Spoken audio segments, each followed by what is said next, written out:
Hello and welcome back to a new episode of SwiftUI Elements. Today we will talk about the toggle element. So let's start.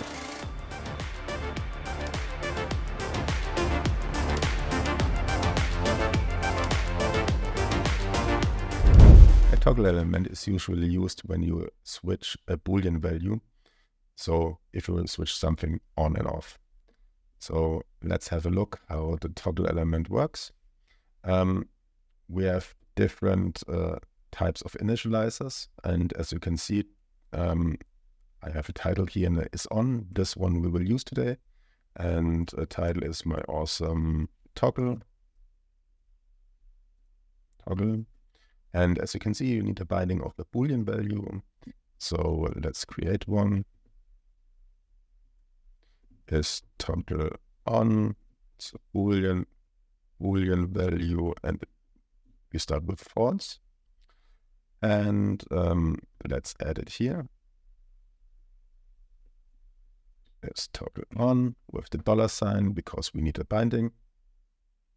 And let me quickly wrap this one in a VStack and add a little bit of padding here. And at the top, we will add a text with toggle is and the state of the toggle. So let's run it. So as you can see, we get a text with the current state is false, and our toggle has a label and a switch, so the toggle itself. So when I tap on it, you can see the state switches to true.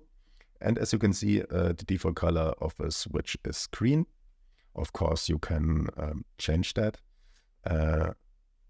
Just let me add another toggle in there. So I use the same state. So it when I toggle one of them, both gets toggled. So the color you can change with the tint. And let's add a red one and restart the app. And as you can see, hopefully soon, yeah, when I toggle it, the color is red and the standard is green. So with the tint modifier, you can change the color of the toggle. Also, the toggle has different styles. So let's have a look which styles we have.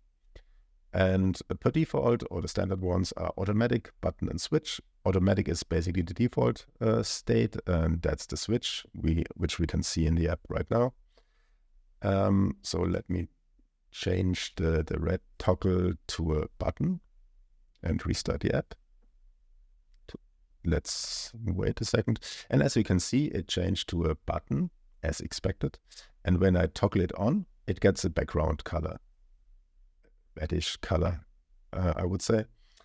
Yeah, so that's the two different styles how you can present a toggle. And I would use the switch one mainly in settings views or preference or something like that. And it uses a button style maybe in a normal view when I change the order or the sorting of a list, for example, because then you can directly see if the thing is on or not. And sometimes it works better in the UI than a switch. Yeah, that's mainly all about to say a toggle. I hope you liked the video. If so, please hit the like button and subscribe to our channel. And yeah, I hope to see you in the next video. Bye-bye.